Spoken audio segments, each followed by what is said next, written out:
Welcome back. Well, today I am joined by someone who is very important right now and always important.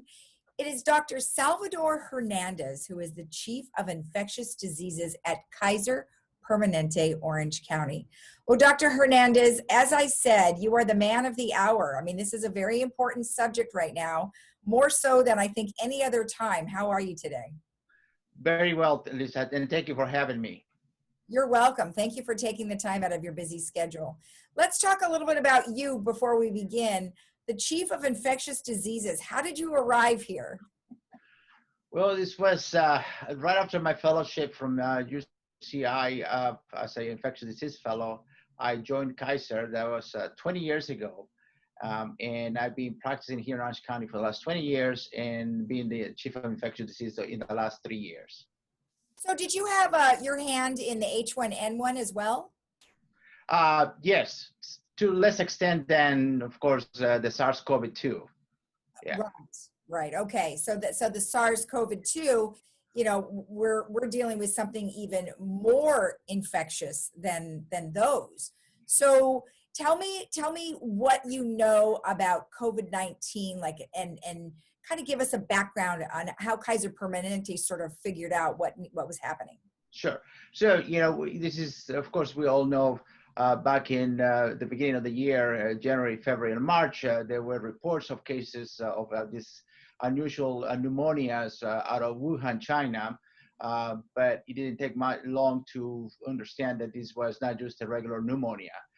The pneumonias, the patients start appearing in other countries, Europe, and then ultimately in the United States as well. The very first patient here in the United States was in Washington State, in Seattle. I don't know if you remember that.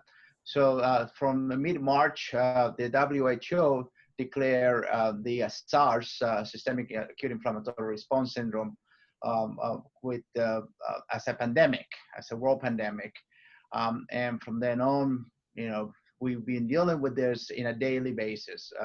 We've been preparing since day one as to for our infrastructure, what to do when we knew not if the pandemic will get here, when it got here, how to deal with it. And we, as an integrated system here in Kaiser Permanente, we've been doing everything possible to keep our workers safe and to take care of our patients as well.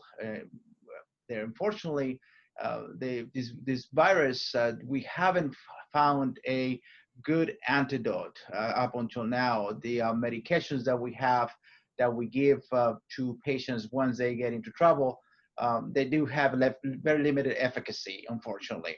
On the bright side, 80% of people who get infected with the virus, they do well. So it's only this 20%, and half of them may just have mild symptoms that may need to be seen in by the doctor. And it is that 5% that end up in the hospital, hospitalized, and the small percentage that end up in our ICUs. Those are the ones that really have a hard time. So by the time someone gets into the intensive care unit, the mortality is around 40 to 50%. So, yeah, that's kind of what I have been reading. Now, help me understand. So coronavirus, which is what this is, and then it develops into COVID-19, which is the disease, correct? That's correct. So let me give you a little background on the coronaviruses. We as humans have coronaviruses and been with coronaviruses for centuries and decades. Those coronaviruses, there is 3 strains of coronavirus that afflict humans, and those are the common seasonal colds that we get, different from influenza. This is not influenza, but the seasonal colds that we suffer, they are part of the coronaviruses.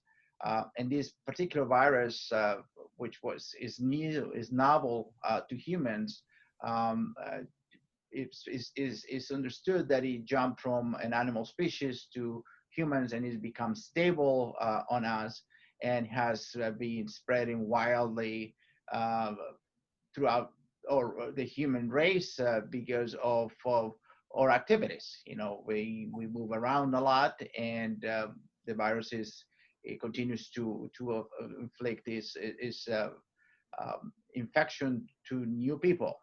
Right. So, yeah.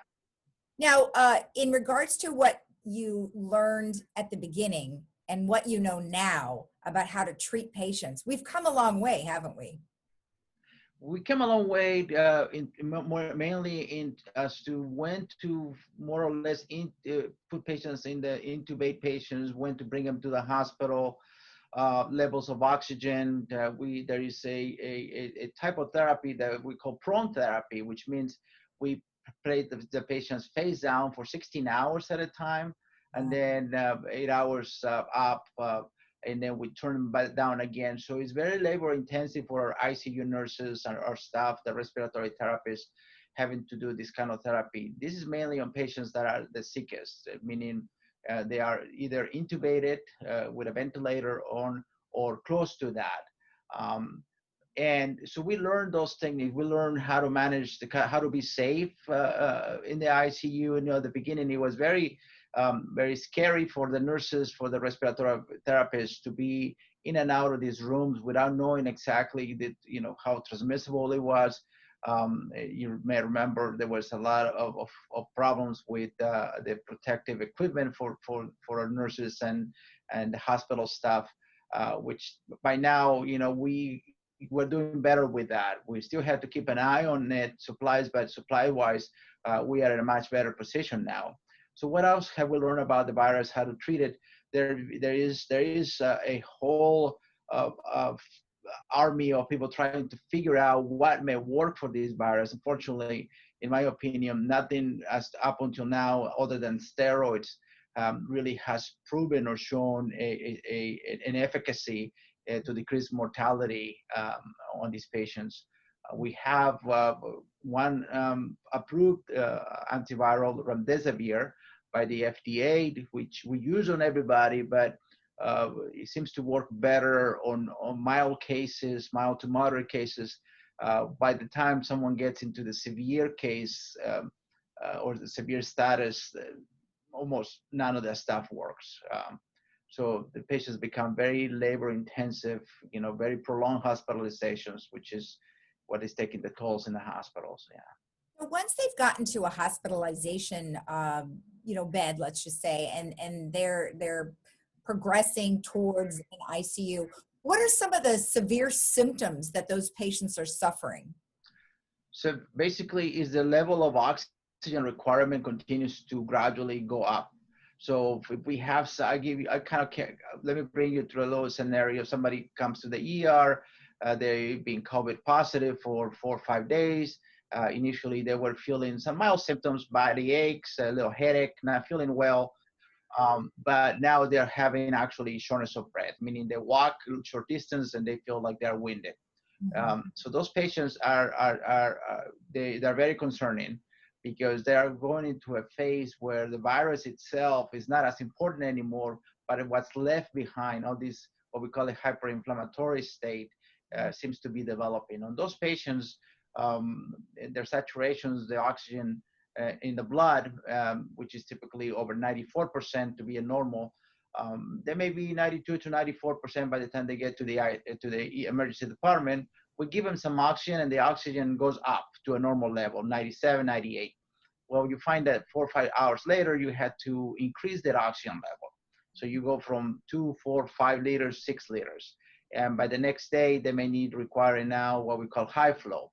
So this is very high, 15 liters of oxygen being pushed through a pressurized machine into their nose. Not very comfortable, but that is just for us to keep their saturations at a normal level. So once they go beyond that state, they need to require to be intubated. So sometimes these steps can happen, in a short time, 1 or 2 days. Sometimes it takes a little longer. And a lot of the patients will turn around. They may require high flow oxygen for a couple of days, and then their oxygen requirement starts going down. So that's why, we just don't know a lot of times which way these patients are going to go. They're going to get better, or they're going to actually continue to deteriorate and end up in a ventilator. Right. And it would seem that the more we talk about the patient, kind of the makeup of the patient, that those who may have COPD or have some other ailment, it affects them much worse than it would someone who didn't have those things. And that's correct. And I'll tell you my own observations, and there is data, national data and worldwide data, that one of the main risk factors for someone not doing well with this disease is obesity. So obesity is a big player. Of course, age is another factor. Diabetes, hypertension, other comorbidities, COPD, it's asthma, etc. But it seems to me, at least from my observation from the hundreds of patients that we've seen in the hospital, is that whenever we have someone who's not doing well, who ends up in our ICU, ventilated, or unfortunately also, dying, they're typically obese.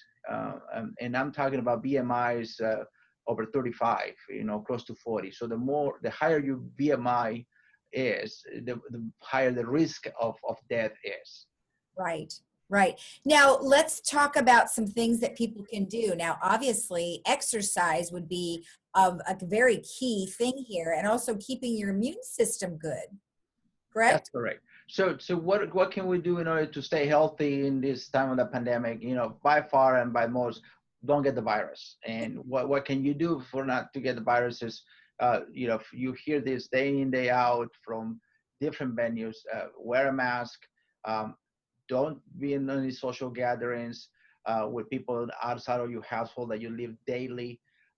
Frequent hand washing. Be cognizant of your surroundings, and be aware that you may get the virus. Okay, no one is immune. For the young people, they seem to do better, but they will pass it on to somebody else. So even though they get the virus and they feel ill for 2 or 3 days and they shake it off, if they pass it on to their grandparents or their parents or their aunts or uncles, they may not do so well. And that's what we see. We see in a lot of the patients that end up in the ICU, how do they get the virus? From family members. Wow. So this is the way to care for each other. It's not just taking care of yourself, but you got to take care of somebody else in your family. And frequently, it is actually your family who ends up suffering. It's not the neighbor, it's not somebody else, it's your family.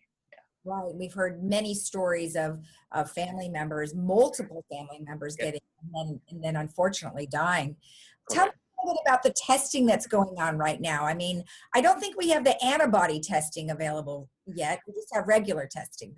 Right. So we do have the antibody test, but it doesn't really help us a whole lot. It's a good test for epidemiological purposes if you want to know what the incidence or the background incidence of this infection is in a community.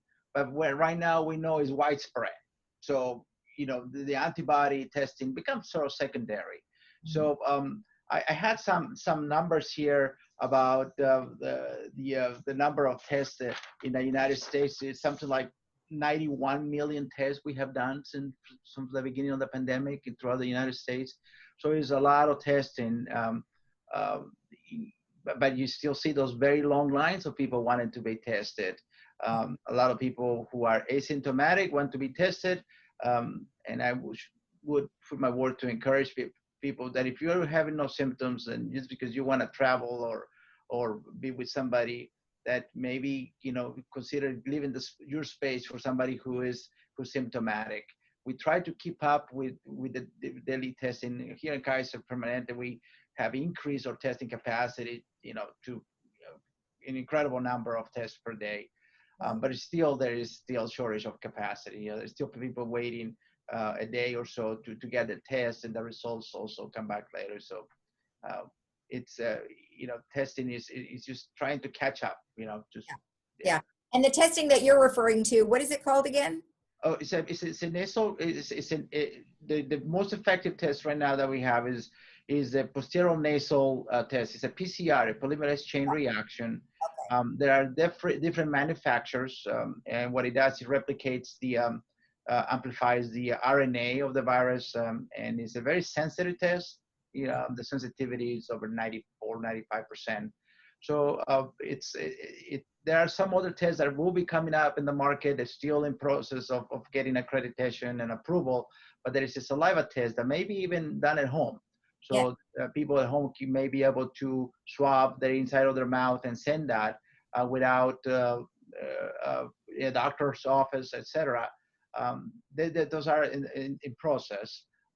They seem to be accurate as well, perhaps maybe a couple of percentage points lower than the nasopharyngeal, but which is still pretty good. Well, yes, I think people would certainly appreciate only spitting into something than having that cotton swab stuck up their nose, because I hear it's painful sometimes. Yeah, it's uncomfortable. It can be uncomfortable. Now we are learning that maybe pushing it all the way down to the back is not as important. Maybe going in for an inch, inch and a half into the nostril, that might be enough as well. So it's becoming less of a irritating procedure to people. Yeah. Oh, well, that's good. That's good to hear. And then, of course, like you mentioned, the saliva test is available now through Orange County Health, and I'm sure people will be getting that as well. Let's talk about the vaccines. I know that Kaiser Permanente Orange County has received vaccines to help with your staff. Tell me how that's going. Okay, so that very well. We are very actively involved with the vaccine. We were part of the Pfizer vaccine study here at Kaiser, not in Orange County, but in LA. And so there are two approved vaccines by the FDA. Everybody has heard about them. Pfizer is the first vaccine about 2.5 weeks ago, got approved by the FDA as an emergency utilization. And the second vaccine last week, Friday, Moderna, also was approved. So we have had already deliveries of the Pfizer vaccine here in Orange County, Kaiser, as well as other Kaisers throughout Southern California and other agencies, of course. So the way to vaccinate, imagine how do you vaccinate 340 million people quickly in this country and 7.2 billion people in the world. So it's really just a mountain task to do this. So there has got to be some strategy. There has to be some sort of logic and planning to do this. So here in Orange County, what we're doing is we're immunizing all the frontline physicians, respiratory therapists, nurses, EBS personnel, food service, people who come in contact with patients with COVID on a daily basis. Okay. So once we are able to immunize them, then we're going to go to a second tier, will be other healthcare workers that might be, more sporadically clinic-based physicians, etc. And then we're going to start with the high-risk patients once we get more vaccine. But the implementation of these steps is dependent on when and how much vaccine we get, because this is controlled through a program by the federal government. So they're shipping the vaccine to the public health department, and the public health department has the difficult task of allocating this vaccine to the different hospitals throughout the area. One thing that I want to say though, we're all gonna get vaccinated. It's just a matter of time, and it's not gonna be 6 months from now. I think it's gonna be closer than that. Now with the Moderna vaccine in process as well, we're gonna be able to start vaccinating our members, which is important. We need to vaccinate people from the community so that the transmission of this virus starts decreasing and we can all, have some sort of normalcy again. Yeah. Exactly. And our residents are of that age of high risk, and, they're concerned because they would love to get it right now. But we know that that's not capable, something it's offered to them at this time, because like you mentioned, it's a process to get these vaccinations, bottled and shipped and delivered and distributed. I mean, it's a huge process. And I was watching an interview where they had UPS and FedEx and all the different, factors of what went into it. And it was quite an undertaking. So I'm glad that you guys got at least something to start with.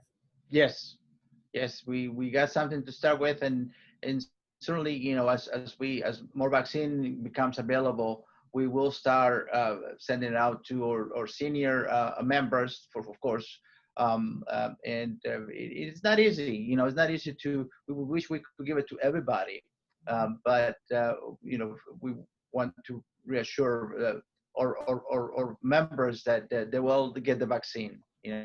Everybody's going to be able to get the vaccine. All right, excellent. So in closing, maybe you can help me just kind of remind people what they should be doing, and also not to be afraid to go to the hospital because of this, because we have people who are suffering from other things, and I think they're scared to death. That's correct, Lisa. Well, thank you for bringing that up. That point of people being concerned about coming to the hospital, which is understandable. However, in the hospital, the transmission of this virus in the hospital is probably much lower than in the community. We really don't have much transmission among the healthcare workers ourselves here. So it is safe for people to come to the hospital. And the bottom line is that we do see an increase in disease processes that could benefit from being seen earlier. So it is not a wise decision to stay and not mention this to your doctors or call your doctors because you're afraid that they may recommend that you come to the hospital. The ERs are definitely tremendously impacted. The bed situation in every hospital in Orange County is very critical right now. But even then, if you are having chest pain or some other, ailment, you should contact your physicians to let them know what you're feeling, and your physician will have some advice for you, whether you may need to come to the hospital or not. So yeah, you don't want to put yourself at risk by just not mentioning what you're feeling is because of your concern about getting the virus here in the hospital. Right, and they also shouldn't be afraid to call 911 as well, because they still are operating. They still can help them. Correct. That's correct. Yes, that fortunately, those the true emergency services, they're still functioning. We're all impacted, that's for sure. But we still, up until now, hopefully we can continue to provide the service. If the pandemic was to continue to grow and really get even more out of hand than what it has been, at that point, maybe those services could be impacted, but we just don't know. And we're trying our best for that not to happen. And that's why it's important that we all get our vaccines, and including the influenza vaccine. Right. Okay, it's very important that we get the influenza vaccine as well. So because influenza is still another issue, another problem up there. Yeah. Exactly. Well, thank you so much for spending the time with me. I really appreciate it. Okay, Lisa, no problem. You're welcome. Thank you for having me. All right, and you stay healthy. Thank you. You too. And yes, it's been a trip. I bet. It's definitely different. Something we haven't dealt with, that's for sure. That's correct.